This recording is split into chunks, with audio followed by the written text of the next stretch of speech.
तो हम आज क्या पढ़ेंगे? Theory base of accounting, accounting standard, Ind AS and GST.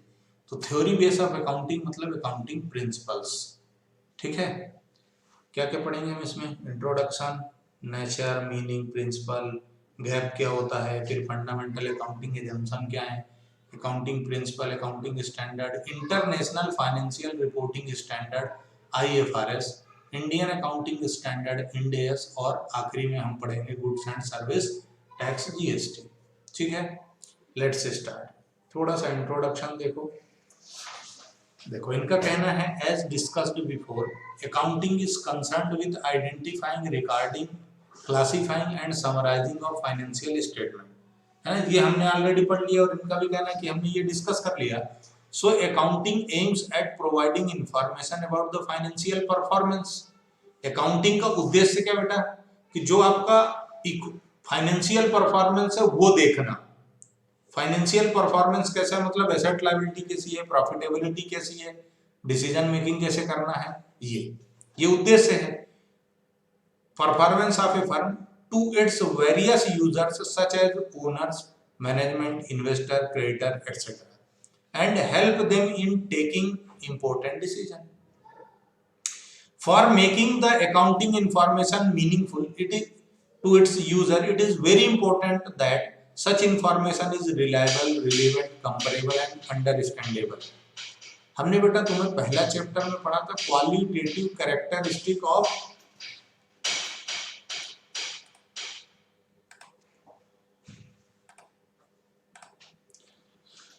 तो हमने पहले चैप्टर में पढ़ा था qualitative characteristics of accounting information, और मैंने बोला था जब भी तुम्हारा एग्जाम होगा ये क्वेश्चन आने के पूरे चांस है।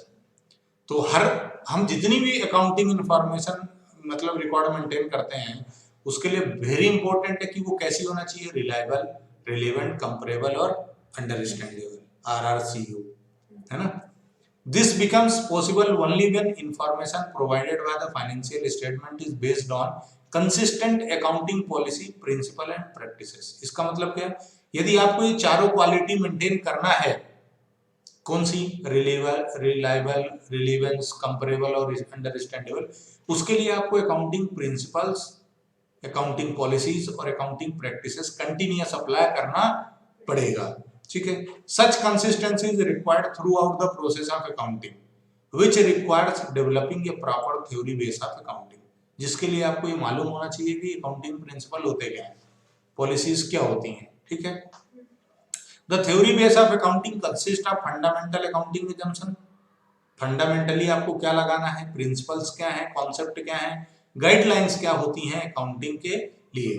उसके बाद इसके अलावा ICAI, the institute of chartered accountants of India, ये इंस्टीट्यूट भी कुछ स्टैंडर्ड प्रोवाइड करता है अकाउंटिंग पॉलिसीज से रिलेटेड, जिनको बोला जाता है AS, अकाउंटिंग स्टैंडर्ड, है ना। ये बहुत पहले से चले आ रहे हैं, इन्हीं को अब नए तरीके से डिजाइन किया गया है और उनका नाम दिया गया है इंडियन अकाउंटिंग स्टैंडर्ड। इसीलिए ऊपर लिखा हुआ था चैप्टर के नाम में इंड AS। ठीक है, क्या लिखा था चैप्टर के नाम में? इंड AS, अकाउंटिंग स्टैंडर्ड के बाद इंड AS। ठीक है, तो समझो meaning and nature of accounting principle. Accounting principle का क्या मतलब होता है? The term principle has been defined by American Institutes of Certified Public Accountants, AICPA, as a general law, rule adopted or professed as a guide to action, settled ground or basis of conduct for practice. क्या है बेटा? The term accounting principle has been defined by American Institute of Certified Public Accountants as general law or rule adopted or professed as a guide to action, a settled ground or basis of conduct or practice. इन्होंने क्या बोला? Accounting करने के लिए जो general law है या जो जनरल रूल है, जनरल लॉ है या जनरल रूल है, जो एक्शन में लेते हैं कौन लोग? प्रोफेस्ड यानी प्रोफेशनल लोग, अकाउंटेंट जो होते हैं, जो अकाउंटिंग का काम करते हैं, एक्सपर्ट जो होते हैं, on A settled ground basis. Conduct, जो उनका कंडक्ट है, जिस तरीके से वो व्यवहार करते हैं, ये जो उनकी प्रैक्टिस होती है अकाउंटिंग के लिए, वो क्या कहलाता है? अकाउंटिंग प्रिंसिपल कहलाता है।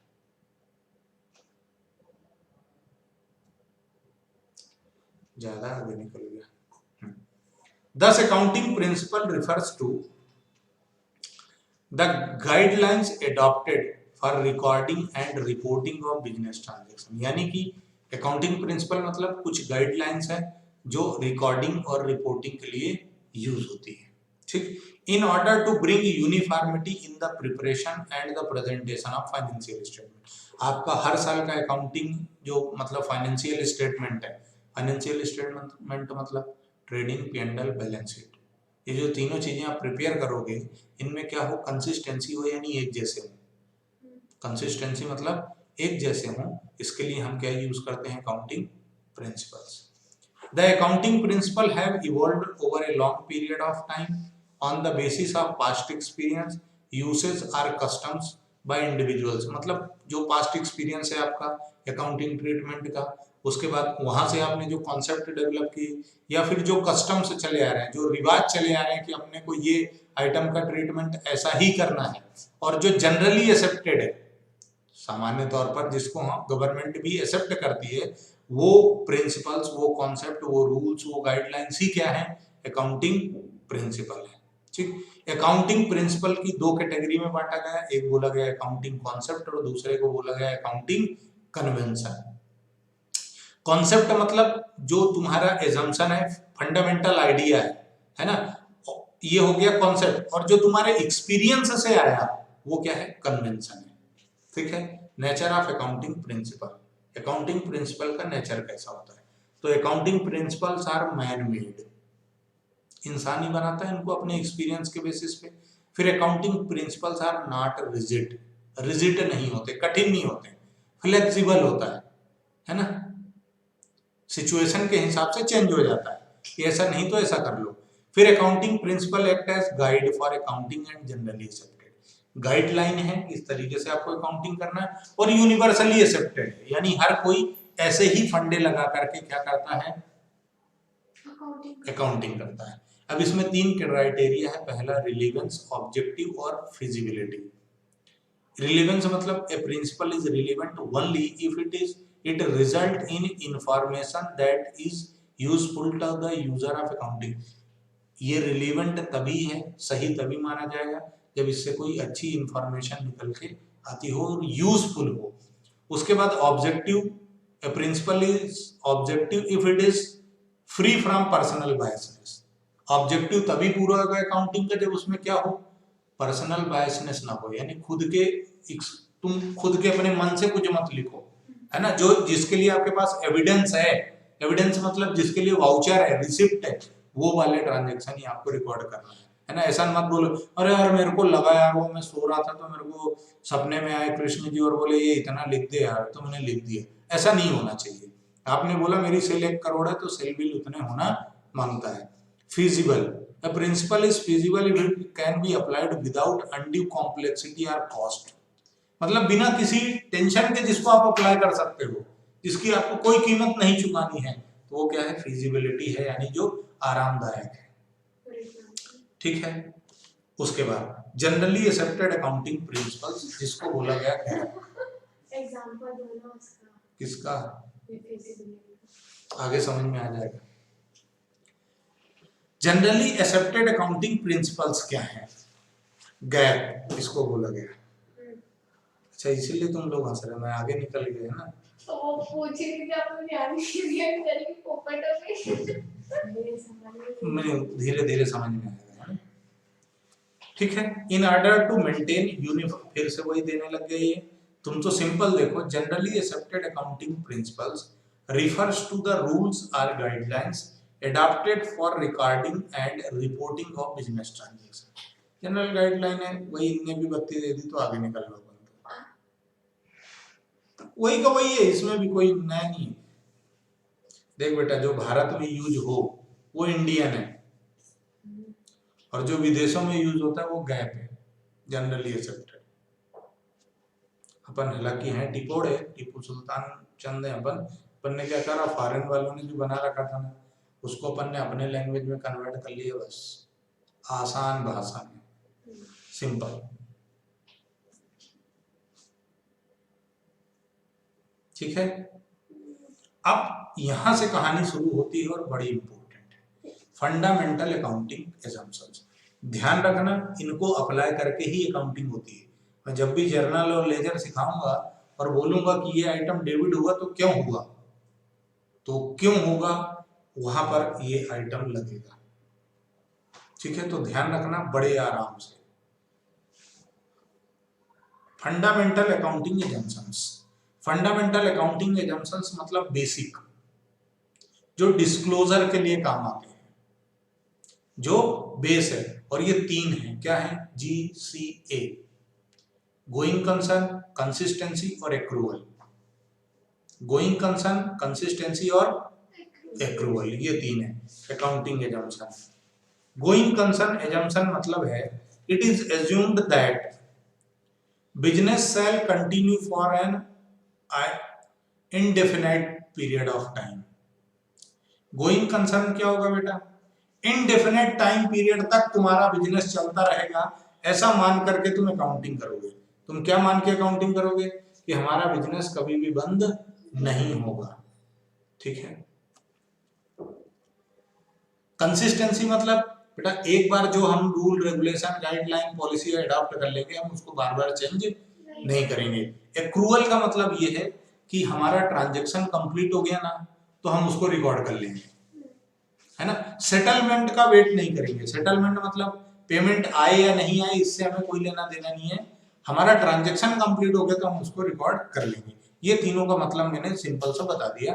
अब मैं एक एक को डिटेल में डिस्कस करना शुरू करता हूँ, और ये बहुत इंपॉर्टेंट है, ये ध्यान रखना। बिना इनके आप जर्नल एंट्री हाँ समझ के करना चाहते हो तो नहीं कर पाओगे, बिना इनके हाँ तुम्हें ऐसा है कि हमने रट लिया है तो फिर कोई बात नहीं। ठीक है, पर मैं रटा नहीं सकता बेटा। लोग कहते हैं कि हम ऐसा पढ़ाते हैं कि गजनी को भी नहीं भूलता, है ना, पर अपने साथ ऐसा नहीं है ना। अपन सिर्फ समझा सकते हैं, रटा नहीं सकते। रटना है तो फिर तुमको ही रटना पड़ेगा। अपन ने कभी नहीं रटा तो अपने किसे रटाएगा। गोइंग कंसर्न एजम्पशन शुरू करूं। गोइंग कंसर्न एजम्पशन का क्या मतलब है ये, तो according to this assumption it is assumed that business shall continue for an indefinite period of time. तो क्या कहना है कि गोइंग कंसर्न का क्या मतलब है, कि ये मानकर चलेंगे, अकाउंटिंग जब हम करने बैठेंगे तो हम ये मानेंगे कि हमारा बिजनेस कभी भी बंद नहीं होगा। एक चीज है बेटा, जैसे देखो दुनिया में लोग आते हैं और निपट जाते हैं, फिर भी दुनिया ऐसी चल रही, कोई फर्क पड़ रहा है क्या? ऐसे ही ये गोइंग कंसर्न एजम्पशन कहता है कि हम तो दादा ये मानेंगे कि तुम्हारे बिजनेस का कोई भी मालिक हो, कोई भी अकाउंटिंग कर रहा हो, कोई भी डायरेक्टर हो, कोई भी कस्टमर हो, कोई कुछ भी हो, हम तो ये मानेंगे कि तुम्हारा बिजनेस एज इट इज चलता रहेगा। और यही मान करके हम क्या करेंगे, अकाउंटिंग करेंगे कि हमारे बिजनेस में कोई फर्क नहीं पड़ेगा। कोई भी मैनेजर डायरेक्टर एम्प्लॉय हो, कोई भी छोड़े कोई भी जाए, कोई भी ज्वाइन करे, कोई फर्क नहीं पड़ेगा। ठीक है, आगे बढ़े। Business transaction are recorded from this point of view only. उसके बाद on the basis of this assumption fixed assets are recorded at their cost and depreciation is charge on the basis of this. Fixed assets को हम cost में record करते हैं, क्यों? सिर्फ इसकी वजह से हम ये मानेंगे कि ये बिजनेस चलता रहेगा, बंद नहीं होगा। Going concern concept facilitates the distinction between current and non current asset. Long term and short term की फैसिलिटी कौन देता है?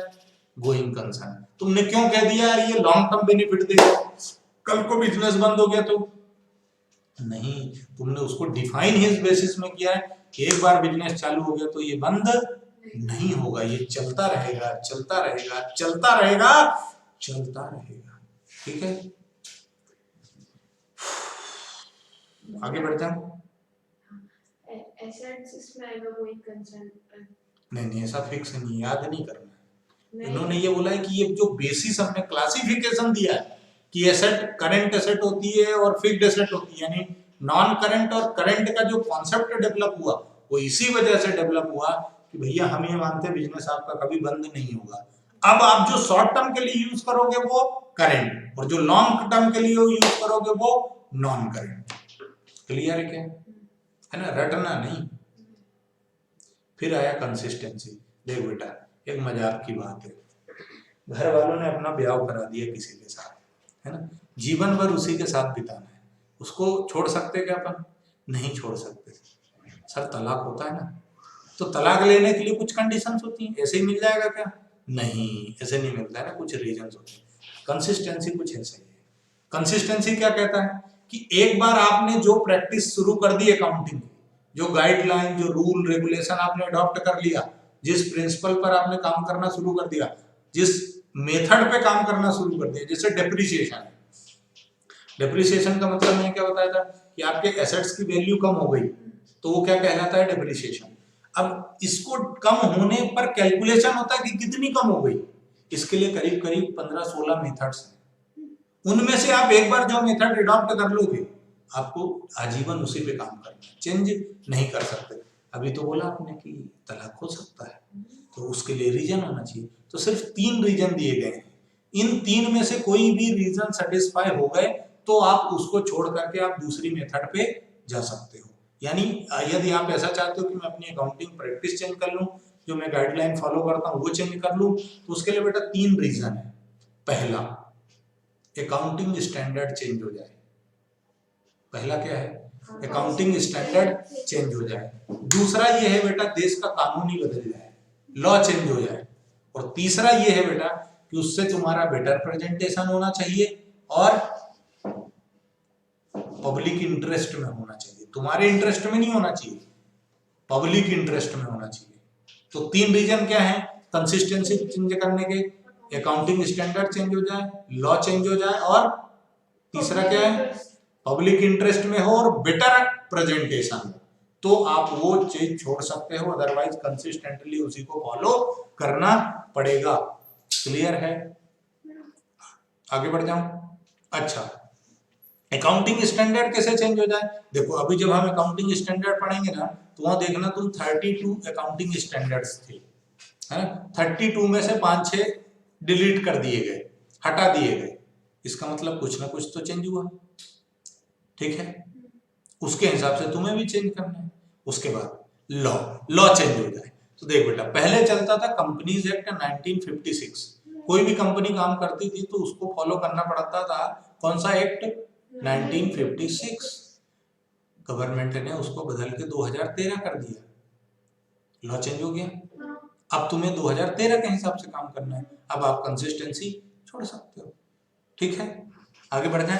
पार्टी चेंज होती तब भी होता है जैसा? ऐसा पार्टी चेंज होने से नहीं होता, पार्टी तो कभी भी दे दो, क्या भरोसा, कोई टेंशन नहीं लेना। संडे आज पार्टी दे देनी थी तुमको, चलो यार आज एक्स्ट्रा मेहनत कर रहे हैं तो आज थोड़ा सा पार्टी दे देते हैं, दे देना।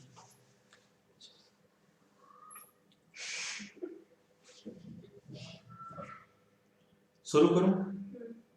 ठीक है। एक्रूवल। एक्रूवल क्या कहता है बेटा कि आपको क्या करना है, ट्रांजैक्शन को तब रिकॉर्ड करना है जब ट्रांजैक्शन कंप्लीट हो जाए। ऐसे एग्जांपल के तौर पे समझो, एग्जांपल के तौर पे समझो, आपको मिला एक सेल्स ऑर्डर, सेल्स ऑर्डर मिला, आपने बोला अगले बंदे को कि यार हम तो इसको यार 10 दिन बाद डिलीवरी दे पाएंगे। अभी क्या बोलते हो? अभी हमारे पास अवेलेबल नहीं है, बनाएंगे फिर भेजेंगे। तो जब ऑर्डर दिए तो रिकॉर्ड करोगे क्या? नहीं। जब गुड्स डिस्पैच होंगे, अगले को रिसीव हो जाएंगे, तो एक बंदा सेल रिकॉर्ड कर लेगा और एक बंदा परचेज रिकॉर्ड कर लेगा। सेटलमेंट का वेट नहीं करेंगे, पैसा मिला या नहीं मिला इस बात से कोई लेना देना नहीं है। गुड्स ट्रांसपोर्ट हुआ, रिसीव हुआ, ट्रांजैक्शन कंप्लीट, रिकॉर्ड कर लो सेल परचेज, ठीक है। सेटलमेंट का वेट मत करो। क्लियर? आगे चलूं? ये लेक्चर यहीं मैं खत्म कर रहा हूं, ठीक है। बाकी चीज हम अगले पार्ट में देखेंगे, यानी अकाउंटिंग प्रिंसिपल्स हम अगले हिस्से में देखेंगे। तब तक के लिए आपका धन्यवाद और आप आराम से एंजॉय करो।